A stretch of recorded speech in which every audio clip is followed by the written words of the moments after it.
Startups happen because you're passionate about something. Ather's probably the largest startup that's actually had almost no VCs of any kind. It somehow survived with some completely different kind of capital. At Hosur, the engineers were literally running the plant. So now you had to go from engineer-driven production to a very process-driven production. And that was a big shift. We want to build Ather into the best product brand in this country, but long term. And before we die, we hope we've made enough impact on that.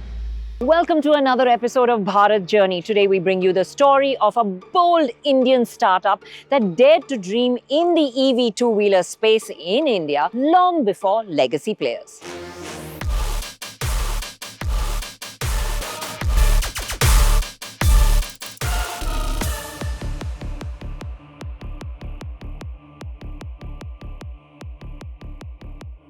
Ather's journey was filled with challenges, hard-won lessons, and moments that tested their resilience. Yet, it's precisely those hurdles that shaped the company into the pioneer it is today. Our story starts where many great Indian ideas do, in an IIT lab back in 2013.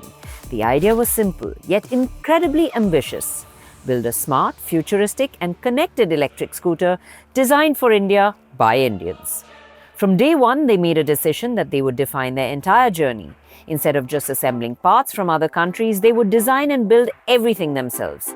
The chassis, the complex battery management system, the software, even the slick touchscreen dashboard. This was Make in India in its truest sense. Let's start at the very beginning. How did the two of you come together? Were you friends in IIT? How did you come up with a plan together? Were you people who thought alike?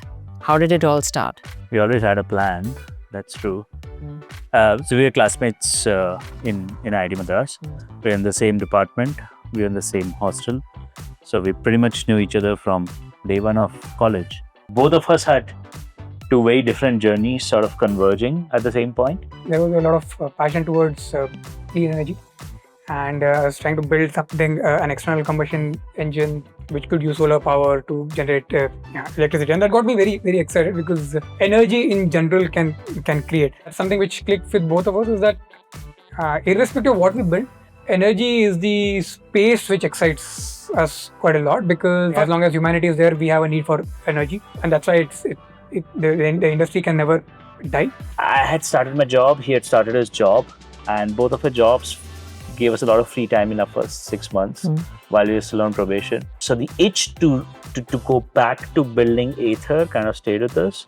And this particular idea kind of popped up of building battery packs for electric vehicles. So we discussed the idea and we spent a few months marinating it. We met on this topic and he really wanted to keep building these engines.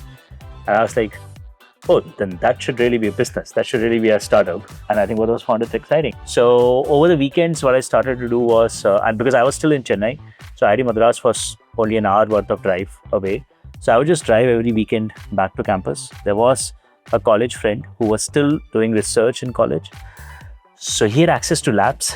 So I would just sneak in every Friday night, spend my time there till Sunday night, and then drive back. And over the weekend, I started just doing nothing but reading about battery packs, trying to immerse myself in, okay, what's up with this entire industry. The only difference I had was that batteries are fine, but where are the vehicles? Because the idea was that we'll put batteries in the existing vehicles, but then I'm like, these are not the vehicles which can ever replace an ICE vehicle. These are the EVs of those times were really more like a glorified bicycle, and nobody would really want to own them as a replacement for an ICE. And we had a lot of conversation. It obviously was very intimidating to say that we're going to go and build not just battery, but an entire organization which is going to build two-wheeler in a country which is dominated by the biggest two-wheeler players in the world. So it was daunting, but it was exciting, and we believe that, well, either it is that or it is nothing. So we just said, okay, let's take a plunge and go ahead with it. Is there one of you that's the calmer, more sensible thinker, or do both of you all get carried away by an idea and are both of you all as adventurous as one another? Is there one that balances out the other, or do both of you all leap in with eyes closed and say, okay, we'll see what happens?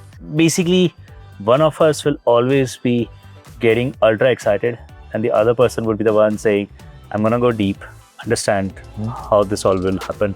And people with vision noticed this effort. In late 2014, Flipkart's founders Sachin and Binny Bansal invested a whopping 400 crore. It was a massive vote of confidence. But let's understand from the founders why the name Ather. Clean energy is something which really is exciting, and want to find the right word which resonates with what we are trying to build. And then somewhere random Google search, I came across this word. It's a Greek word, Ather. The same word has been used in the past for the medium of light travel. So this was something which really resonated with the kind of products we wanted to build, the kind of ideology which we had. And also, it was a very nice name. So we just went ahead. It works. Yeah. By February 2016, the world got its first look at the Surge conference in Bengaluru. Ather unveiled the S340. It was unlike anything on the market. A lightweight aluminium chassis, a 3 kilowatt-hour battery pack, and a touchscreen dashboard. It promised a top speed of 72 kilometers per hour, and it looked like the future. But building the future is never easy. Ather faced two huge challenges. First, finding the right people to design a battery pack that could survive Indian conditions, the punishing heat, the bumpy roads, and the unpredictable traffic. Second, there was no local supply chain for high-quality EV components. They had to build it, partner by partner, piece by piece. Just as the challenge peaked, another giant stepped in. In October 2016, Hero MotoCorp invested 180 crore, becoming a major partner in Ather's journey. This was another boost for Ather to realize the dream of producing desirable EVs that outperform its ICE counterparts.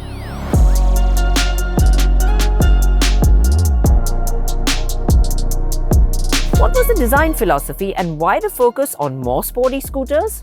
It has been part of our DNA right from the beginning. Actually, we have clean, crafted, futuristic. So these are the three key pillars through all our designs, whatever we do across all the products, be it the physical products or the digital products. That's the core ethos that sort of builds all the details and design of those things. We were obviously driven by a lot of sci-fi movies or cartoons or things that we would sort of aspire for, and I think that sort of made us go towards a more utopian, futuristic sort of a direction, which is what we want to incorporate into the products that we build. We didn't really say we want to build a sporty vehicle. It just came out to be sporty because we wanted to build something of that sort. And in hindsight, I think it was very good, because if we had built a vehicle which just blended in, I don't think we would have made any sales. Because you're a new organization trying to sell a new technology to customers. They want the product to be something different. They wanted a very different feel from the vehicle, and that's what the 450 offered. The kind of how it handled the corners, how it accelerated, how it braked, and that differentiated the 450 very much from every other scooter on the road, irrespective of ICE or EV. I think that's why we liked it. After 4 years of intense engineering and problem solving, the moment of truth arrived. In June 2018, Ather didn't just launch a scooter, they launched an entire ecosystem. The Ather 340 and the game-changing Ather 450 hit the roads of Bengaluru. And they came up with a really smart way to launch. Instead of going nationwide all at once, they focused on one city at a time. This allowed them to control everything: customer experience, the after-sales service, and crucially, the charging infrastructure with their Ather grid. So here it is, this bunch of 20-year-olds, no business plan, passion in their heart, first mover as a homegrown brand in the two-wheeler EV space. What were the challenges that you faced? I'm sure there were plenty. We had never built a product, we had never built an organization, we had never built a supply chain, we had never done manufacturing. We have never sold anything in the past.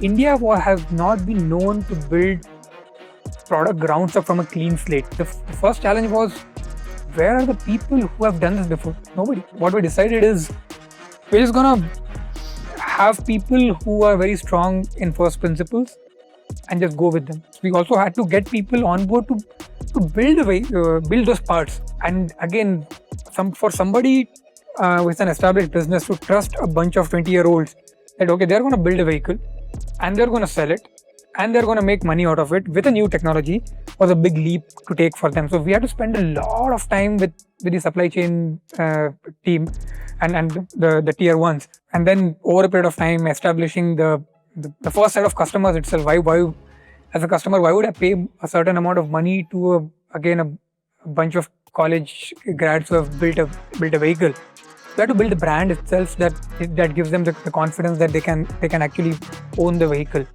Basically, the universe this narrows down to borderline mavericks. The sensible investor is never going to make this kind of a bet. Why? Because there's just too many data points against a business like Ather in 2013, 14, 15. Ather's probably the largest startup that's actually had almost no VCs of any kind. It somehow survived with some completely different kind of capital. This wasn't a blockbuster launch. It was the start of a slow, deliberate build. They sold fewer than 1,000 scooters in 2018. But they were learning, listening, and constantly improving. Despite early sales, Ather faced an identity crisis in the market. How did the company get through this? So when we first came in, we were this quote unquote this promising startup. No product, just a promise and some concepts, right? Our entirety of our marketing was really what we used to call open houses. We used to get people in the office, talk about what we are building, why we are building, the vision, where we see this growing, etc., etc. And people who believed in us and people who believed they were insiders, helping us grow the company as insiders. The idea was, as a newcomer, as a pioneer, it becomes your responsibility to educate the market and in the process also grow your brand. And that balance is where we are today. They pushed out software updates like a tech company. In 2019, you got real-time traffic on your dashboard. In 2020, the legendary Warp Mode was born alongside the powerful Ather 450X. Every year, the scooter got smarter, better, and more efficient. By 2021, Ather was ready to shift gears. From a small garage in Whitefield, Bengaluru, they inaugurated this massive 123,000 square foot manufacturing plant in Hosur, Tamil Nadu, with a plan to build over 100,000 scooters a year. And this is where things exploded. With a new factory and government subsidies like FAME 2 kicking in, sales skyrocketed. From around 5,500 in 2020 to nearly 95,000 in 2022. Ather was no longer a niche player, it was a major force.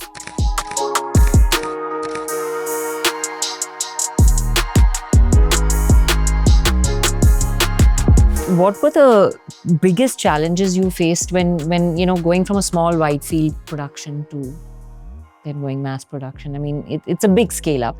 And what are the learnings, challenges, and how difficult was it? The biggest challenge was we couldn't have as many engineers present at factory at Hosur factory as we had in Whitefield.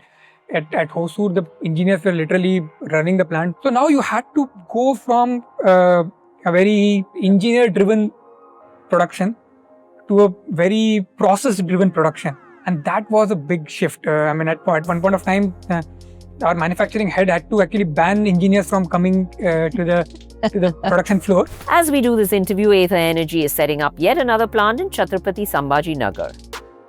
While it's exciting, it's a lot of pressure as well, because you're not running at full capacity here of manufacturing, and yet you're having another huge jump in manufacturing capacity. So the pressure is there to sell as well, right? And is that a huge load? It's a good pressure, I would say. Yeah. But again, just to put the numbers into perspective, last year we built about 20,000 vehicles from this plant, which was about 60% of the capacity. In the Jan-Feb-March era, we might end up hitting 80% sort of a capacity. So you can't be in a place where you are building only for the steady state. And I think we are taking this now and scaling up to another level when we move to Auric. And the Sambhajinagar plant will have many more things being done in-house. Right now we don't handle paint, and paint is a very, very different kind of beast, but we will be starting to do painting at Auric. Again, that will bring in a different kind of learning. 2022 saw the Gen 3 scooter with a bigger battery and better range. 2023 brought a redesigned seat and features like hill hold. And 2024 introduced clever innovations like Magic Twist and a multi-mode traction control system. They just kept making the riding experience better. Finally, in April 2024, Ather decided to branch out and launch its first family-oriented scooter, the Rizta, on the 450 platform. Ever since its launch, the Rizta has gone on to become an instant success, becoming the fastest to sell 1 lakh units of any EV scooter in India. With less than a year between going from concept to production, the Ather Rizta is a true representation of the company's push for vertical integration. With a strong platform, Ather has invested in R&D and data collection to make the product robust. We wanted to find out from the founders how important R&D is for the brand. Most of things is established. how a speaker system should be established, how a steering system should be established, the architecture is established.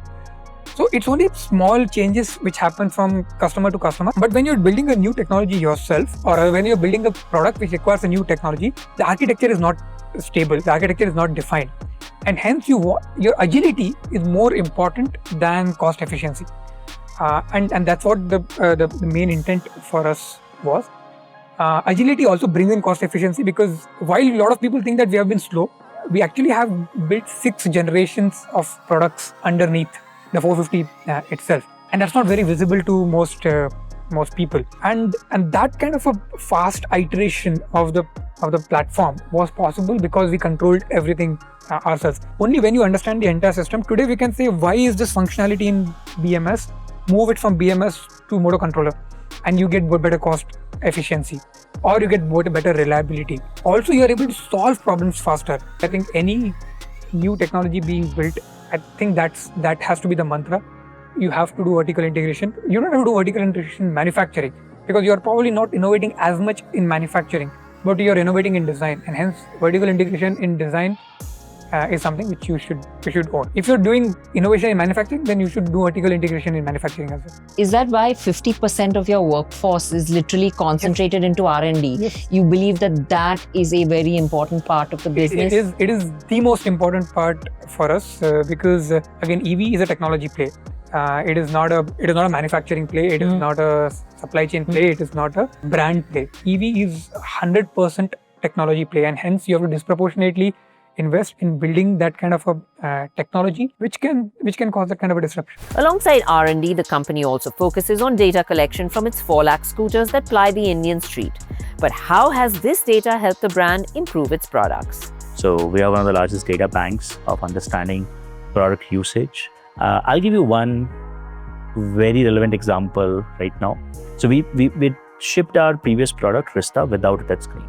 Except that when we started looking at data pouring in every day, the Rizta customer is the highest user of software features. And because we had the data, we could study it. This month also, Rizta customers are clocking more usage, which is why we introduced Touchback in Rizta now. Today, the company's ambition isn't limited to India. In November 2023, they began exporting to Nepal, while in 2024, Sri Lanka also joined the list. On the back of these innovations and sales, Ather took on the ultimate validation test with an IPO, finally listed at the NSE on 6th May 2025. Along with this comes also a pressure for profitability. There was those guys without a business plan that managed to get here. Yeah. But now that has to change. There has to be a consistent business plan, a plan towards profitability, because you're now answerable to a whole lot of other people except yourselves, right? So does that add a level of pressure? Ather's being one of the most cash efficient businesses in the EV landscape in this country, specifically because we've invested to make the early stages robust. Most businesses that chose not to do it have burnt several times more cash, and profitability does not happen in 6 months. Any startup will take a decade or more to get to actual break even. I believe Ather has one of the best chances because of our foundation, and honestly there's a ridiculous amount of alignment. Why? Because as founders, we believe the faster this business gets to break even, the more leverage and the more freedom it gives to itself. While that was the last 10 years of Ather, the brand gave us a good look into its future at the recently concluded Ather Community Day 2025. From new software features to products, the Community Day was filled with new and exciting announcements. But before getting on to the announcement, we wanted to find out how the company has managed to build a passionate consumer base, something we usually associate with legacy brands like Royal Enfield and Harley Davidson, not an EV manufacturer. So when you think of the Ather community and the strong, large, passionate community that we have, it's easy to believe it's a marketing effort. It's easy to believe that it's led by some marketing campaign. And classically, if you see it from the outside, it looks like it's an outcome of a marketing outreach plan. Actually, it's not. It's just a reflection of how we see our consumers. We see our consumers as not customers you sell to and get their money and move on. We see customers as almost like an organization that we have, right? So, and many of the customers view themselves as part of the organization.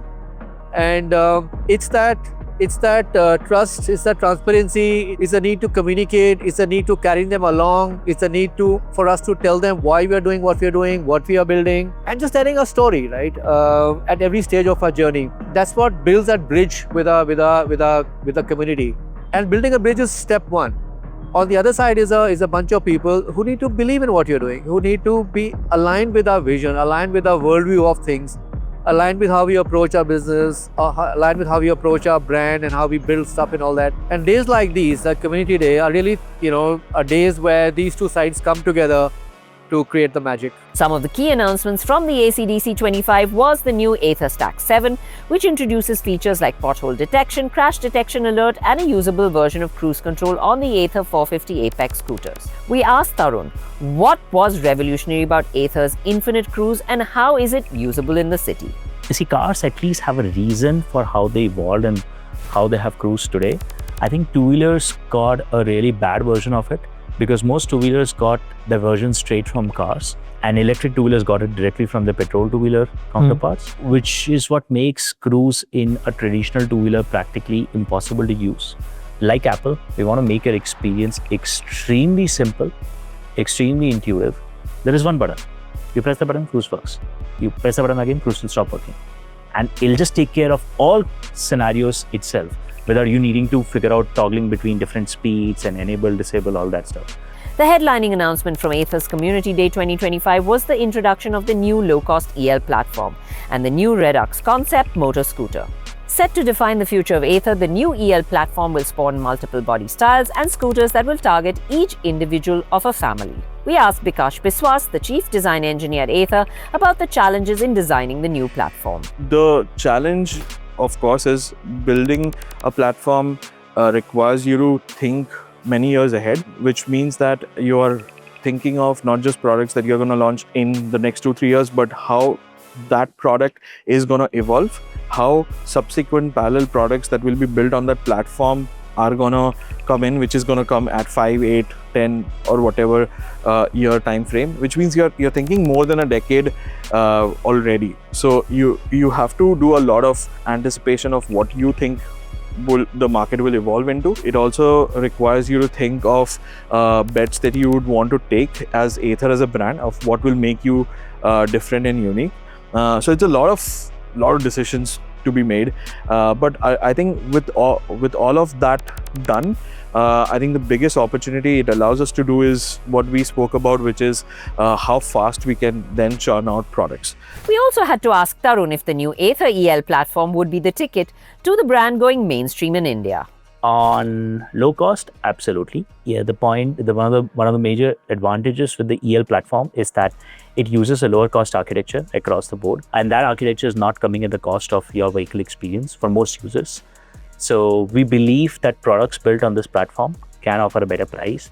Obviously, without launching the final product, I'm not going to announce the price, but we do think it can be more attractive than our current suite of products and can be our ticket to going mainstream with scooters in India. Let's say midterm, let's say 20 years, we would want to build Ather into the best product brand in this country. And I'm not just saying automotive, in general, the best product brand in this country.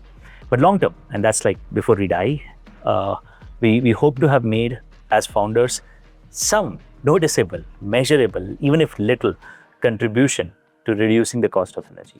So that was about Ather Energy, a brand that is redefining mobility in India with its clean, connected and futuristic electric scooters. With profitability on their mind and new budget scooters all set to launch, we can expect this brand to become a force in the Indian EV two-wheeler market.